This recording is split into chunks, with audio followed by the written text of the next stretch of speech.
Hello everyone. तो आज हम जानेंगे एफआईआर यानी फर्स्ट इंफॉर्मेशन रिपोर्ट अंडर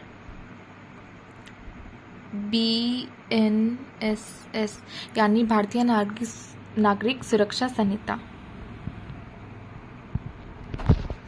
तो चैप्टर 13 का पहला सेक्शन यानी सेक्शन 173 ये कहता है इंफॉर्मेशन इन कॉग्निजेबल केसेस यानी संज्ञेय मामलों में इत्तला।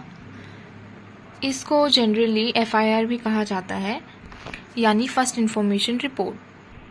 तो इस सेक्शन में कहा गया है कोई भी इंफॉर्मेशन जो कॉग्निजेबल ऑफेंस की कमीशन के रिस्पेक्ट में हो, इरिस्पेक्टिव ऑफ एरिया यानी कोई भी लोकल एरिया या outside the local area commit किया गया हो, तो उसका इंफॉर्मेशन जो है ओरली या तो इलेक्ट्रॉनिक फॉर्म में किसको देना पड़ेगा? ऑफिसर इंचार्ज को देना पड़ेगा।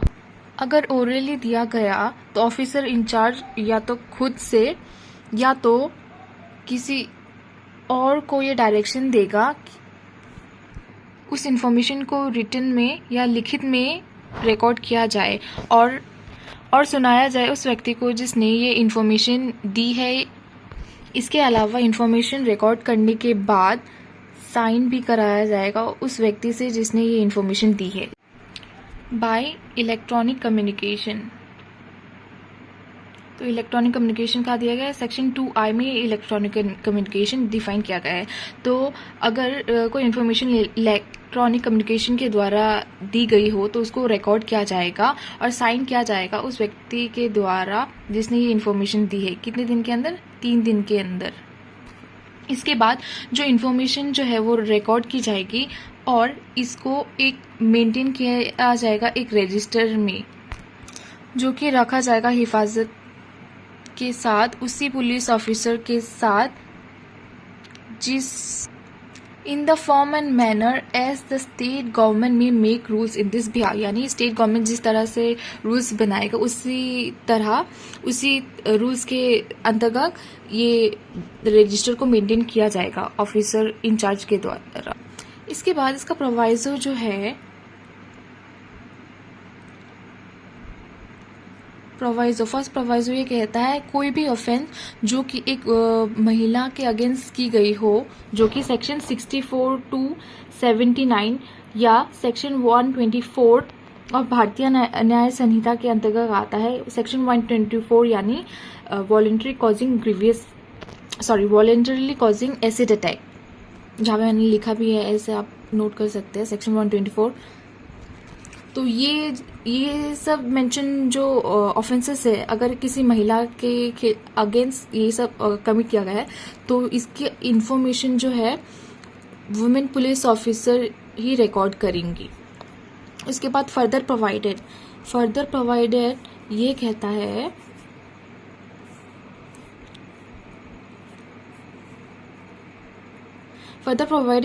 है अगर इन सब ऑफेंस करने के दौरान या अटेम्प्ट करने के दौरान उस व्यक्ति के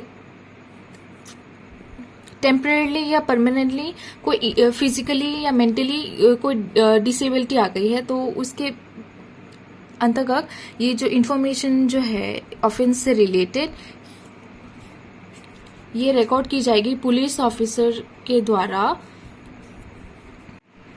उस व्यक्ति के घर में या किसी भी अन्य स्थान में इन द प्रेजेंस ऑफ किसके प्रेजेंस में? इंटरप्रेटर या स्पेशल एजुकेटर के सामने ये इंफॉर्मेशन रिकॉर्ड की जाएगी। और इसके अलावा क्लॉज भी ये कहता है सच इंफॉर्मेशन शैल बी वीडियोग्राफ। तो वो सारी इंफॉर्मेशन जो है वो वीडियोग्राफ होंगी। इसके बाद पुलिस ऑफिसर जो है उस व्यक्ति का स्टेटमेंट रिकॉर्ड करेंगी बाय द मैजिस्ट्रेट। कौन से सेक्शन में? Under section 83। सेक्शन 83 सिंपली बात करता है recording of confessions and statements to magistrate. जल्द से जल्द मतलब जितना जल्दी हो सके वो मैजिस्ट्रेट के सामने उस व्यक्ति को प्रेजेंट करेगा और मैजिस्ट्रेट उस व्यक्ति का स्टेटमेंट रिकॉर्ड करेगी। इसके बाद क्लॉज 2 क्या कहता है? क्लॉज 2 कहता है कॉपी उस इंफॉर्मेशन जो रिकॉर्ड हुआ उसका एक कॉपी फ्री ऑफ कॉस्ट दिया जाएगा किसको, जिसने इंफॉर्मेशन लिखवाई है या तो विक्टिम को। अब विक्टिम की डेफिनेशन कहाँ दी गई है, सेक्शन 2WA CRPC में दी गई है और BNSS के सेक्शन Y में विक्टिम की डेफिनेशन दी गई। इसके बाद क्लॉज 3 क्या कहता है, विदाउट प्रिजुडाइज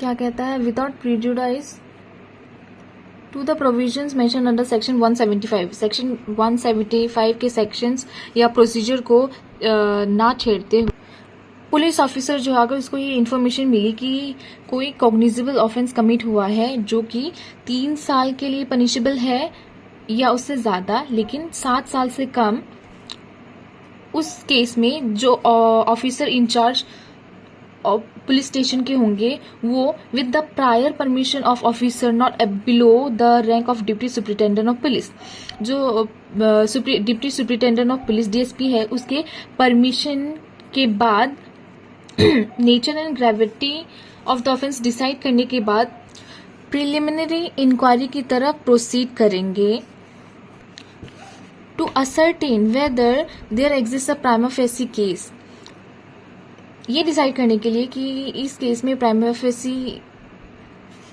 मतलब ये केस प्राइमा फेसी केस है या नहीं, और ये जो प्रोसीडिंग्स है कितने दिन में कंप्लीट करनी होंगी, 14 with in the period of 14 days.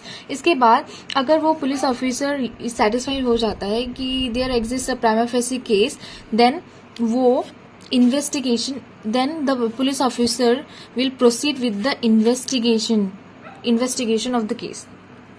उसके बाद क्लॉज 4 आता है। क्लॉज 4 कहता है जहाँ किसी ऑफिसर इंचार्ज ने आपका इंफॉर्मेशन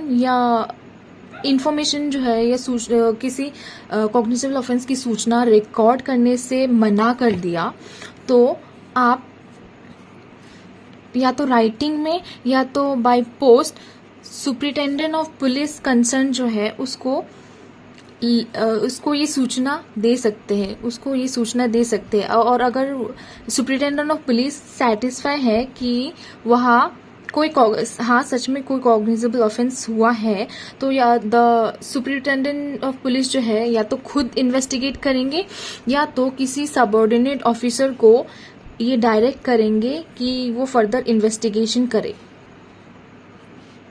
और जो ऑफिसर ऑथराइज जो होंगे सुपरिटेंडेंट ऑफ पुलिस के द्वारा, उनके पास सभी पावर्स होंगी जो एक officer incharge of police station के पास होती है। तो अगर किसी पुलिस ऑफिसर ने आपका FIR लिखने से मना कर दिया, तो आप इस सेक्शन के तहत सुपरिटेंडेंट ऑफ पुलिस को ये इत्तला कर सकते हैं या डायरेक्ट उनको बाय लेटर या पोस्ट के द्वारा इस इंफॉर्मेशन की सूचना दे सकते हैं, मतलब इस ऑफेंस की सूचना दे सकते हैं। इसके अलावा FIR के बहुत सारे टाइप्स होते हैं, जैसे कि ज़ीरो FIR, यानी कोई भी कॉग्निजेबल ऑफेंस के लिए आप किसी भी पुलिस स्टेशन में ये FIR रिकॉर्ड करवा सकते हैं। इसके अलावा ऑनलाइन FIR, तो जो भारतीय नागरिक सुरक्षा संहिता है उसमें इलेक्ट्रॉनिक कम्युनिकेशन या इलेक्ट्रॉनिक फॉर्म को एक बहुत इम्पोर्टेंस दिया गया है। इसके अंदर बहुत सारी इलेक्ट्रॉनिक फॉर्म और कम्युनिकेशन या डिवाइसेस को एविडेंस के तौर पे भी देखा गया है, बहुत सारे प्रोविजंस भी ऐड किए गए हैं, तो इसके अंतर्गत आप ऑनलाइन FIR भी रजिस्टर करा सकते हैं। So that's all for today. Thank you so much for watching.